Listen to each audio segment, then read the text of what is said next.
আমাদের ওসমান হাদি ভাই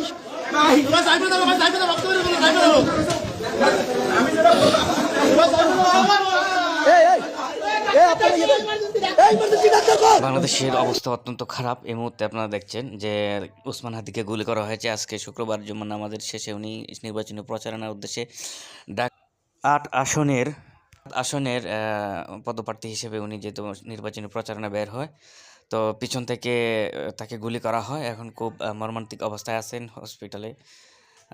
তো এই অবস্থায় আসলে উনি বাঁচবে কিনা সন্দেহ, ডাক্তাররা বিভিন্ন আশঙ্কা প্রকাশ করতেছে।